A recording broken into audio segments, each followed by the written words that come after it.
하나님 왜 저한테 이런 걸 주십니까? 왜 하나님 여기에서 살게 하십니까? 왜 제가 이런 짐을 져야 합니까? 딴 사람들 되게 편하게 살더만. 푸른 초장 쉴 만한 물가는 딴 사람들 거고 나는 왜 황량한 광야만 펼쳐져야 합니까? 왜 나만 이렇게 살아야 합니까? 왜 나한테 이러십니까? 인생은, 사람은 벌어진 일들과 일어나고 있는 것들을 통해선 결코 나를 알 수도 이해할 수도 없어. 그걸로 나를 안다고 생각하지 마. 그렇게 알게 된 나를 믿는다고 여기지 마. 그건 믿음도 아니야. 그런데 이 말은 동시에 이렇게도 해석할 수 있습니다. 인생은, 사람은 날 알 수도 이해할 수도 없지만 난 내가 뭘 하고 있는지, 난 내가 무엇을 의도하고 계획하고 뜻을 두고 있는지를 가장 잘 알고 있는 하나님이야 라고 얘기하시는 거죠.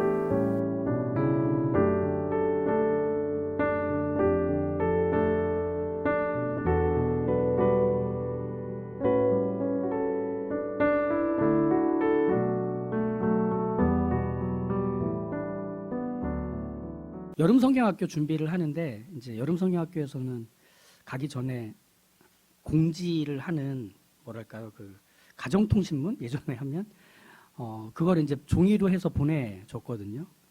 제가 다 만들었는데 부장 집사님이 이제 한번 검토하시더니 문장을 하나 추가하셨습니다. 그게 뭐였냐면 눈병이 있는 친구들은 여름 성경학교에 오지 마세요. 이렇게. 제가 그거를 보고 너무 충격을 받았습니다. 불편한 거죠. 이 문구를 넣으면 눈병 걸린 애는 절대 성경학교 오면 안 된다. 그래서 당시 이제 맑고 순수했던 저는 부장 집사님께 어떻게 이럴 수가 있냐. 하나님께서 이 여름 성경학교를 통해 아이들을 만나주시고 은혜를 주실 텐데 눈병 걸렸다는 것 때문에 아이들이 여름 성경학교 못 오게 막는다면 그게 교회일 수 있냐 막 이렇게 대들었어요. 그랬더니 부장 집사님이 뒷짐을 지시고 먼 산을 바라보시면서 전설 하나를 얘기해 주셨습니다. 2년 전 여름 성경학교가 있을 때 눈병 걸린 아이 하나가 성경학교 온 거예요. 그래서 여름 성경학교에 왔던 모든 애들에게 다 선물로 나눠주고 걔네들은 다 집에 가서 자기 가족들에게 또 같이 나누고 그래서 여름 성경학교가 끝나고 나서 그 주일 교회에 성도들이 없었대요. 다 눈병 걸려서 못 나오는 거죠. 그래서 다 안과에서 만나셨대요. 이런 사고를 미리 방지해야 되기 때문에 이제 문구를 넣었다. 우리는 그런 경험을 갖고 있다.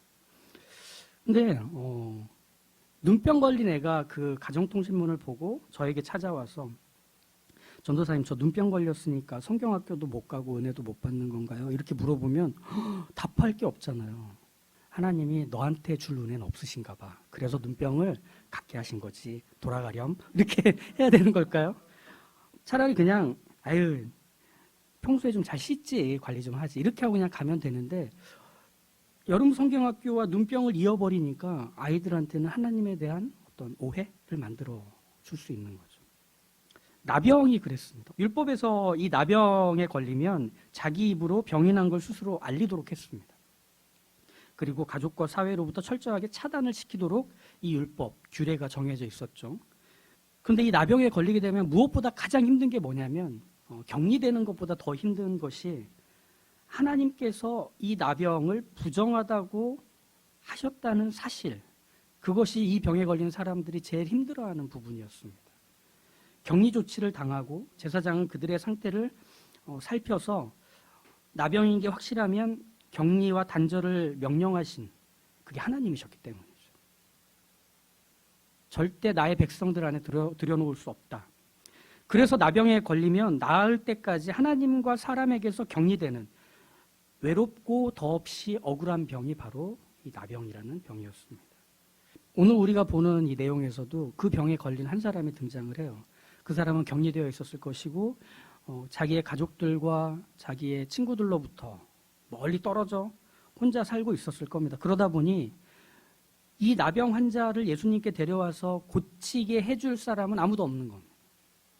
그래서 혼자 예수님 앞에 달려든 거죠. 나병에 걸린 사람이 사람들 앞으로 온다는 것은 율법 어기는 거잖아요.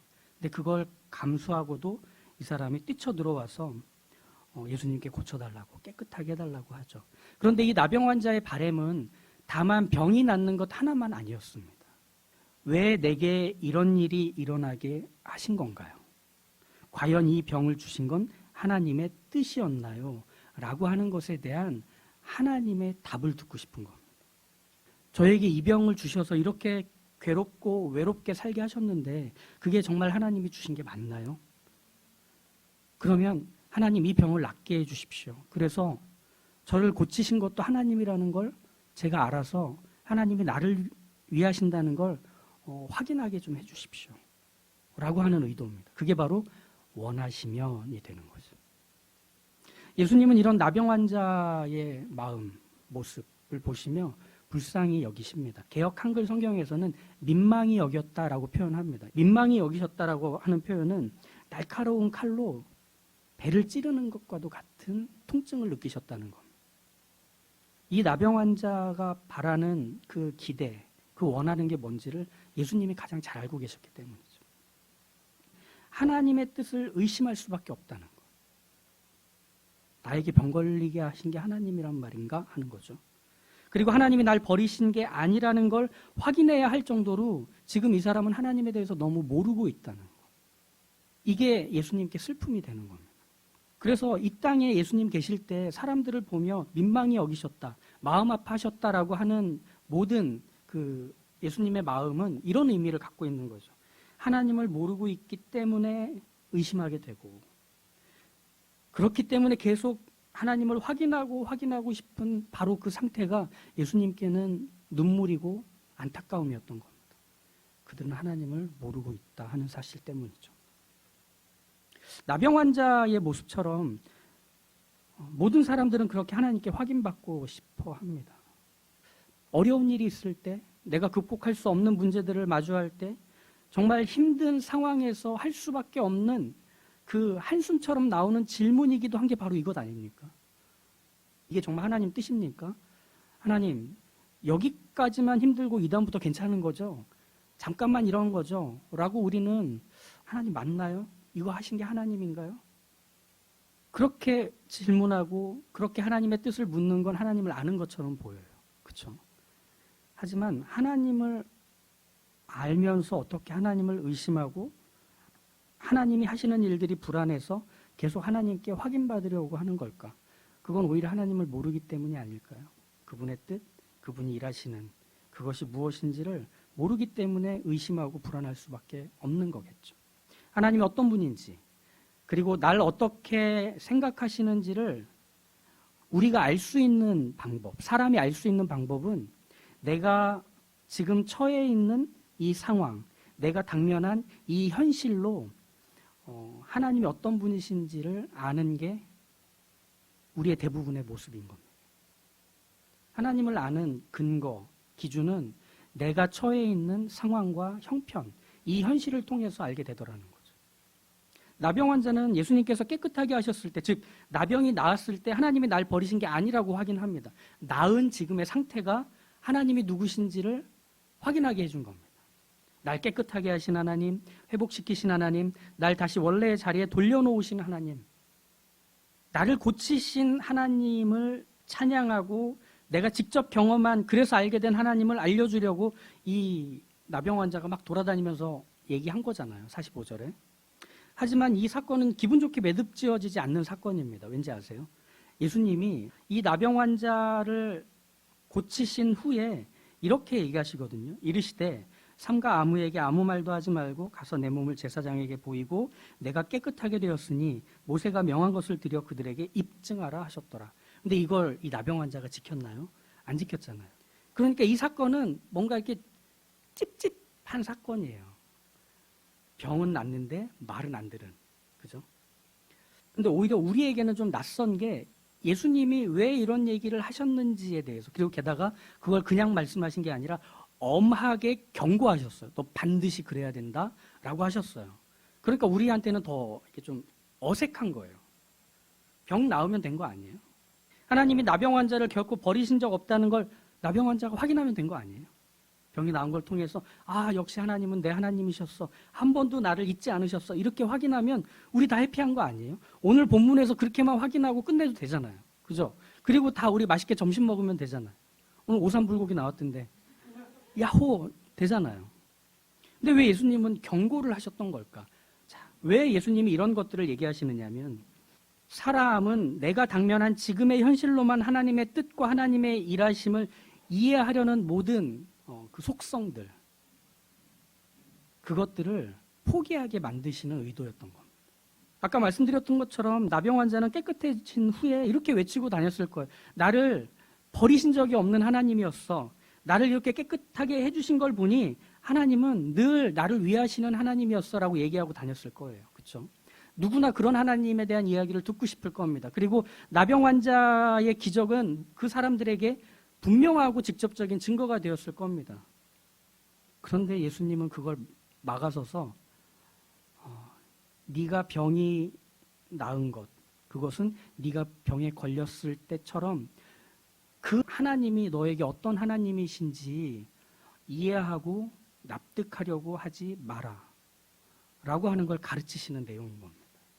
자, 이제 잘 이해가 안 가시는 것 같아서 조금 예를 더 이어보도록 할게요. 우리는 성경의 다른 사람의 이야기를 통해서 조금 더 이해를 넓혀 가보도록 하죠. 욥이 있습니다. 욥은 자기 자식들 10명이 다 죽었어요. 자연재해로. 그리고 많던 재산들이 약탈당하고 다 뺏기고 사랑하는 아내도 떠나고 친구들도 또 이웃들도 그에게서 등을 돌렸습니다. 그러자 멀리 살던 친구 3명이 찾아와서 함께 일주일간 그의 고난을 확인하며 울고 그리고 나서 이렇게 조언을 해주죠. 내 친구요, 지금 처한 이 고난의 현실은 하나님께 저지른 친구의 죄 때문에 일어난 일이요. 그러니 하나님께 내가 잘못했다 회개하고 그 고난에서 탈출하시오. 그 징계를 하나님이 철회하시도록 하나님께 비시오. 이렇게 얘기합니다. 이거에 대해 욥은 어떻게 반응했을까요? 난 하나님 앞에서 죄를 저지른 적이 없다. 욥은 아무리 돌이켜봐도 자신이 하나님께 죄를 저지른 적이 없는 거예요. 그건 하나님도 알고 계셨습니다. 비록 지금 고난 중에 있는 이 상태는 분명하지만 그래서 왜 하나님이 이런 고난을 주셨는지 이해할 수는 없지만 회개가 답은 아니라는 건 알고 있습니다. 회개를 해야 이 고난에서 벗어날 수 있다고 여기고 있지 않다는 얘기입니다. 이런 하나님 여러분들 주변에 알리고 싶으세요? 소개할 수 있을 것 같으세요? 욥이 알고 있는 하나님은 나병 환자처럼 사람들을 설득할 수 없는 하나님인 거예요. 나병 환자는 병이 나았잖아요. 기적이 일어났잖아요. 그러니까 나를 위하시는 하나님, 나를 깨끗게 하시는 하나님, 늘 나를 기억하시는 하나님이라고 말할 때 모든 사람들이 귀를 열고 들었을 거예요. 하지만 이 욥은 어떻죠? 아무도 그 얘기에 반응해 주지 않아요. 야, 지금 네 형편을 봐. 네가 지금 처해 있는 지금이라는 현실을 봐. 그런데 하나님이 너를 위하신다고 말할 수 없잖아요. 그리고 하나님을 위해 사는 인생이 맞게 되는 것이 이런 고난, 하나님이 막아주시지도 않고 해결해 주시지도 않는 이 괴로움과 몸을 벅벅 긁어야만 하는 이 통증들 속에서 침묵하시는 하나님을 누구에게 알려주겠냐는 거예요. 이게 욥이 지금 확인하고 있는 하나님입니다. 그런데 성경은 우리에게 나병 환자가 외쳤던 하나님이 아니라 욥이 만나고 있는 하나님을 우리에게 소개시킵니다. 무슨 말이냐면 병이 나았다고 해서 원하는 대로 되었다고 해서 하나님을 다 알았다고 여길 때 사실은 거기 하나님은 없습니다. 아까 규례를 준수하도록 예수님이 엄하게 경고하셨다고 했잖아요. 이 율법을 지킨다는 것, 규례를 준수한다는 건 네가 누구에게 속하여 있는지를 기억해라라는 뜻입니다. 나병에 걸렸을 때 나병의 규례를 준수해 나병 환자로 살게 된 이 사람. 나병에 걸려 환자로 사는데 이 규례는 입증 이상의 무엇을 제공해 주지 못했을 거예요. 규례를 지켰다고 병이 낫는 게 아니기 때문에. 그런데 거기서 입증해 주는 사실은 분명한 것 한 가지였습니다. 무엇이죠? 하나님이 여전히 너를 다스리시는 하나님이시고 하나님이 너를 여전히 당신의 소유로 삼고 있다는 그 사실을 입증해 주는 것이 규례를 준수하는 것이었다는 말인 거예요. 바로 이것이 예수님이 하신 말씀의 이유였던 겁니다. 나병 환자는 병에 걸렸을 때도 병이 나았을 때도 한 번도 하나님의 백성, 하나님의 소유가 아니었던 적이 없는 거예요. 규례를 준수하라는 건 하나님이 여전히 나의 하나님이시라는 것, 난 그분의 소유임을 입증받으라는 겁니다. 확인받으라는 겁니다. 그걸 못하고 있는 사실에 대한 예수님의 안타까움이 배어있는 거죠.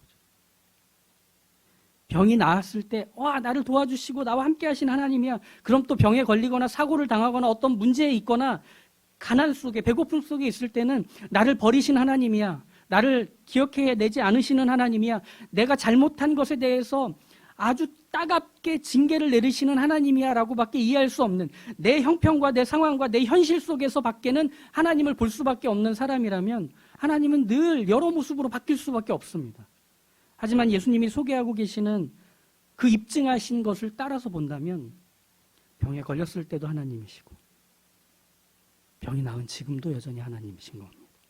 그와 함께 하시며 그를 포기한 적이 없으시며 그의 인생의 시작과 끝이 되기로 하신 바로 그 하나님이심을 그는 늘 기억할 수 있어야 했던 것. 그걸 기억하지 못하기에 인생은 슬픔과 눈물과 한숨과 고통 속에서 헤어나오지 못한 채로 그 감옥 안에 갇혀 살게 되는 죄수 같은 모습이었던 것. 그것이었던 겁니다. 욥이 그랬어요. 욥은 이해할 수 없는 하나님. 하지만 너무 쉽게 하나님을 이해하려거나 납득하려 하지는 못합니다. 않습니다. 회개하면 하나님이 이 고난에서 나를 해결해 넘어가게 해주실 거야. 이런 징계를 하나님이 풀어주실 거야. 이렇게 말하지 않으니 더 괴로움, 더 꼬이는 문제들 속으로, 질문들 속으로 욥이 계속 들어갔을 겁니다. 그러다 하나님이 욥에게 찾아와 대장부답게 허리에 띠를 두르고 내 앞에 서서 내가 하는 말을 들어라 얘기하시죠. 근데 그때 하나님은 어떤 하나님이셨냐면 천지를 창조하신 하나님이셨습니다. 너무 놀라운 걸 욥이 계속 봅니다. 너 우박이 떨어지는 거 봤잖아. 그런데 그 우박이 어디에 모여 있는지는 본 적 있니? 리워야단이라는 엄청난 생물을 내가 만들었거든. 그 힘의 근원이 어디서 나오는지 아니? 저 섬에 뿌리를 본 적이 있니? 하나님은 하나같이 욥이 알 수도 없고 본 적도 없고 그리고 이해도 되지 않는 것들을 만드신 하나님임을 욥에게 계속하여 말씀하십니다. 그러자 욥이 어떻게 그 하나님 자신의 소개 앞에서 말을 하느냐. 하나님, 제가 이전에는 하나님을 귀로만 들었는데 이제는 하나님을 눈으로 봅니다 라고 얘기합니다. 그건 하나님을 직접 봤다는 의미가 아니라 어느 자리에서든 하나님은 모든 자리에서의 하나님이시군요. 내가 좋을 때뿐 아니라 내가 그렇지 않을 때조차도 여전히 한결같으신 하나님이시군요. 상황이 나에게 말해주는 대로가 아니라 하나님은 내가 보고 있는 바로 그분이시군요 라고 하는 겁니다. 하나님께서 욥에게 가르치고 싶으셨던 건 바로 이겁니다. 인생은, 사람은 벌어진 일들과 일어나고 있는 것들을 통해선 결코 나를 알 수도 이해할 수도 없어. 그걸로 나를 안다고 생각하지 마. 그렇게 알게 된 나를 믿는다고 여기지 마. 그건 믿음도 아니야. 그런데 이 말은 동시에 이렇게도 해석할 수 있습니다. 인생은, 사람은 날 알 수도 이해할 수도 없지만 난 내가 뭘 하고 있는지, 난 내가 무엇을 의도하고 계획하고 뜻을 두고 있는지를 가장 잘 알고 있는 하나님이야 라고 얘기하시는 거죠. 우리는 벌어지는 일들이 어떻게 매듭지을지 모릅니다. 우리는 어떻게 시작됐는지는 알지 몰라도 그것이 어떤 과정들을 통해서 어디까지 이르게 될지, 그리고 그것이 우리가 좋아할지 받아들이기 힘들어할지 우리는 도무지 모릅니다. 우리 사방에서 일어나는 일들이 어떻게 연결되어 있는지조차 우리는 알 길이 없습니다. 그런데 그걸 알고 계시는 분이 계시답니다. 하나님이십니다. 우리 눈앞에 당장 보이는 것들이 너무 커 보여서 하나님 왜 저한테 이런 걸 주십니까? 왜 하나님 여기에서 살게 하십니까? 왜 제가 이런 짐을 져야 합니까? 딴 사람들 되게 편하게 살더만, 푸른 초장 쉴만한 물가는 딴 사람들 거고 나는 왜 황량한 광야만 펼쳐져야 합니까? 왜 나만 이렇게 살아야 합니까? 왜 나한테 이러십니까? 하는 것에 하나님은 넌 다 모르잖아. 지금 네가 밟고 있는 그 시간과 그 공간과 그 과정들이 뭘 이뤄가고 있는지 넌 다 모르잖아. 난 알아. 내가 나답게 그걸 완성해 갈 거야. 그러니 나와 함께하고 있다는 사실을 기억해.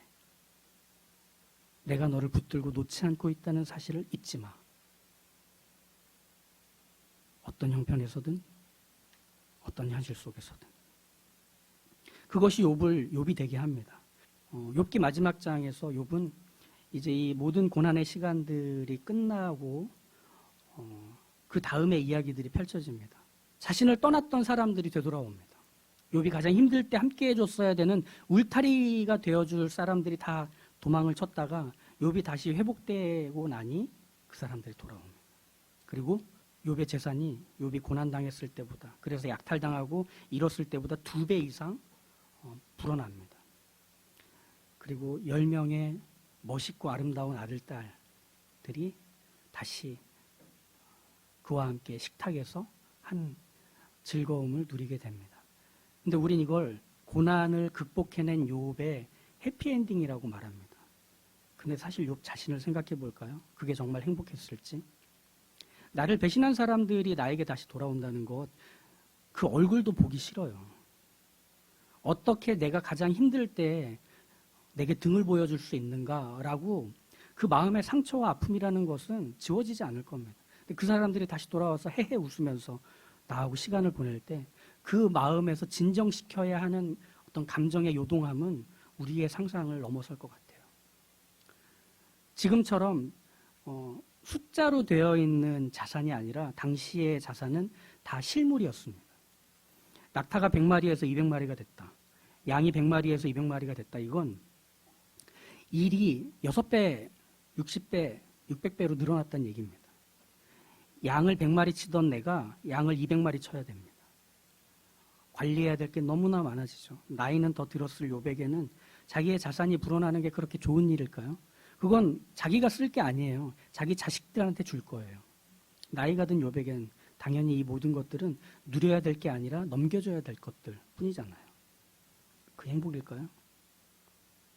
또 잃었던 10명의 자식들보다 훨씬 멋있고 탁월하고 아름다운 자식들이 자기와 함께 있다고 하는 그것이 그에게 행복이 될까? 아니요. 오히려 이 자식들을 보며 떠나보낸 자식들을 더 떠올릴 수밖에 없는 게 부모의 심정입니다. 행복일까요? 더 힘든 시간을 살았던 겁니다. 더 괴로운 시간들을 보내야 했던 겁니다. 욥의 고난 이유가 말이죠. 그런데 욥은 그 시간을 어떻게 살았다고 말하느냐면 그 후에 고난이 모두 끝난 후에 욥이 140년을 살며 아들과 손자 4대를 보았고 나이 늙고 기한이 차서 죽었더라. 하나님이 살게 하신 시간을 하나님과 함께 살았더라. 그것이 행복이고 만족이고 고난을 극복한 사람에게 주시는 상급이 분명 아니었음에도 하나님이 살라 하시는 오늘을 살았고 하나님이 함께 가자 하시는 그 길을 경계를 넘어가며 살았던 욥의 모습이더라는 겁니다. 욥이 어떻게 됐기에? 하나님이 욥의 시작과 끝이 되신다는 걸 알았기에.